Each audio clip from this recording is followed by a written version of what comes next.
Assalamualaikum warahmatullahi wabarakatuh. Perkenalkan, nama saya Dwi Prasetyo, NPM 2352 akan mengerjakan tugas metalurgi fisik pertemuan pertama. Pertama-tama, latar belakang ilmu metalurgi fisik adalah cabang dari metalurgi yang mempelajari struktur dan sifat fisik logam serta paduannya. Fokus utamanya adalah pada karakteristik material dalam keadaan padat, termasuk sifat mekanik, konduktivitas listrik dan panas, serta perilaku termal seperti susut, muai, dan tahanan listrik. Dalam metalurgi fisik, berbagai teknik analisis digunakan untuk memahami sifat-sifat logam.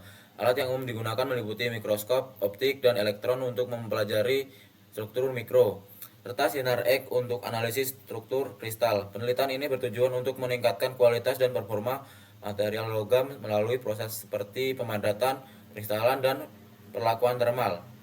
Metalurgi fisik juga berperan penting dalam pengembangan aplikasi industri di mana pemahaman yang mendalam tentang sifat fisik logam dapat membantu dalam pemilihan material yang tepat untuk berbagai produk. Logam non-ferro atau logam bukan besi adalah logam yang tidak mengandung unsur besi dalam kurung Fe. Dalam kehidupan sehari-hari, mungkin banyak orang yang sering mendengar tentang yang namanya logam non-ferro. Namun, pemahamannya yang lebih dalam tentang logam ini masih banyak juga yang belum mengenal, baik berupa jenis-jenisnya, ciri-ciri atau sifatnya, dan yang terutama dalam pemakaian atau penggunaannya dalam kehidupan sehari-hari. Kurang dari 20% logam yang diolah menjadi produk industri merupakan logam bukan besi. Indonesia merupakan penghasil logam bukan besi yang meliputi timah putih, tembaga, nikel, dan aluminium. Dalam keadaan murni, logam bukan besi memiliki sifat yang sangat baik, namun untuk meningkatkan kekuatannya umumnya dicampur dengan logam lain membentuk paduan. Dalam makalah ini akan dijelaskan lebih dalam tentang proses-proses dalam pembentukan serta bagaimana membuat paduan logam non ferrous sehingga menjadi benda yang lebih tahan dan berkualitas lebih baik. Sifat-sifat logam bukan besi. Salah satu sifat logam bukan besi yang menjadi ciri khas adalah berat jenis. Kebanyakan logam bukan besi tahan terhadap korosi, dalam kurung air atau kelembapan. Magnesium tahan terhadap korosi dalam lingkungan udara biasa, akan tetapi dalam air laut ketahanan korosinya di bawah baja biasa. Secara umum, dapat dikatakan bahwa makin berat suatu logam bukan besi, makin baik daya tahan korosinya. Aluminium merupakan pengecualian. Pada permukaan dibentuk lapisan oksida yang melindungi aluminium dari korosi. Selanjutnya, di samping itu, warna asli logam bukan besi ialah kuning abu-abu perak, menambah nilai estetika logam tersebut. Logam bukan besi umumnya sulit jelas, sedangkan kemampuan pengecoran, pemesinan, dan pembentukan berbeda-beda. Peluburan logam bukan besi atau dalam kurung non-ferrous tutup kurung tidak ditemukan sebagai logam murni di alam bebas, biasanya terikat sebagai oksida dengan kotoran membentuk biji. Pembuatan aluminium proses Bayer yang dikembangkan oleh Carl Joseph Bayer, seorang ahli kimia Jerman. Biasanya digunakan untuk memperoleh aluminium murni. Bauksit halus yang kering dimasukkan ke dalam pencampur, diolah dengan soda api dalam kurung NaOH tutup kurung di bawah pengaruh tekanan dan pada suhu di bawah atas titik didih. NaOH bereaksi dengan bauksit menghasilkan aluminat natrium yang larut. Setelah proses selesai, tekanan dikurangi dan ampas yang terdiri dari oksida besi yang tak larut, silikon, titanium, dan kotoran lainnya ditekan melalui saringan dan dikesampingkan. Cairan yang mengandung alumina dalam bentuk aluminat natrium dipompa ke dalam tangki pengendapan, kemudian dibubuhkan kristal hidroksida aluminium terpisah dari larutan. Hidroksida aluminium kemudian disaring dan dipanaskan sampai mencapai suhu 980 derajat Celcius. Alumina setiap dilebur logam aluminium dihasilkan melalui proses elektrolisa di mana alumina berubah menjadi oksigen dan aluminium.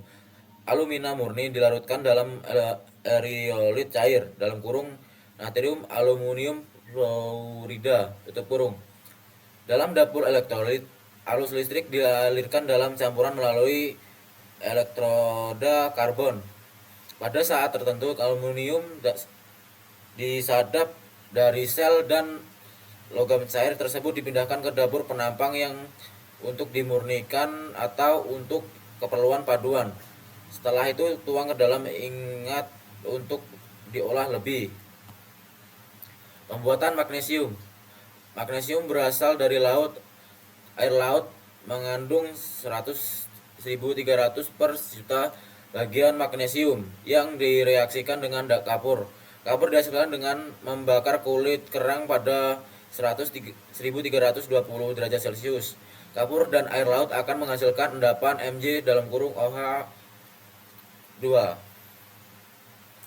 Pembuatan tembaga. Tembaga diperoleh dari biji tembaga yang disebut chalcopyrite. Besi yang ada larut dalam terak tembaga yang tersisa per meter dituangkan ke dalam konverter. Di udara dihembuskan ke dalam selama 4 atau 5 jam. Kotoran teroksidasi dan besi membentuk terak yang dibuang pada waktu tertentu.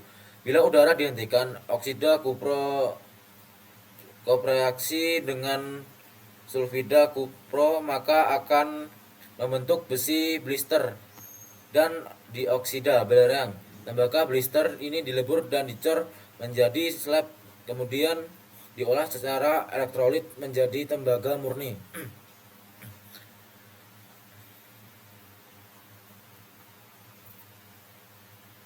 Pengecoran logam non-ferro.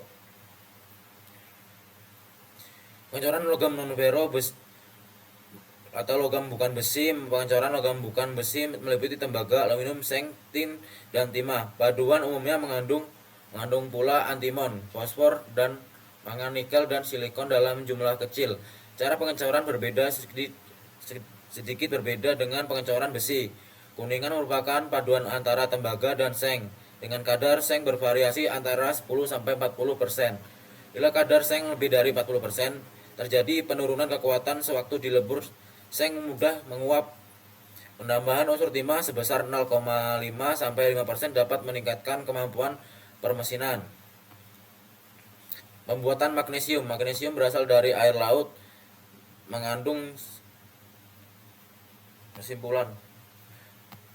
Kesimpulannya adalah logam non-ferrous adalah logam panduan atau logam yang tidak mengandung zat besi dalam jumlah yang cukup. Semua logam murni adalah unsur non-ferrous kecuali besi dalam kurung Fe yang disebut ferrit dari bahasa Latin ferrum yang berarti besi.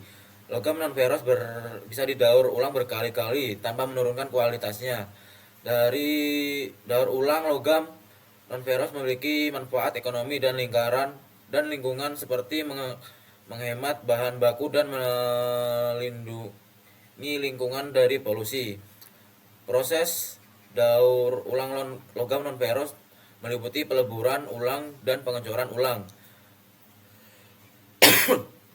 Produksi sekunder. Logam non-ferrous memerlukan lebih sedikit pemrosesan, energi, dan biaya modal daripada produksi primer. Logam non-ferrous ditemukan di bumi sebagai senyawa kimia seperti sulfida, silikat, dan karbonat. Logam non-ferrous memiliki sifat-sifat luar biasa seperti ketahanan terhadap karat dan korosi, kemudahan pembuatan, dan kemampuan tanpa magnet. Logam non-ferrous memiliki berbagai macam kegunaan seperti pembuatan rangka pesawat, transmisi, tongkat golf, perangkat keras listrik, dan roda gigi. Sekian dan terima kasih. Hanya jika ada salah kata saya mohon maaf. Saya akhiri. Wassalamualaikum warahmatullahi wabarakatuh.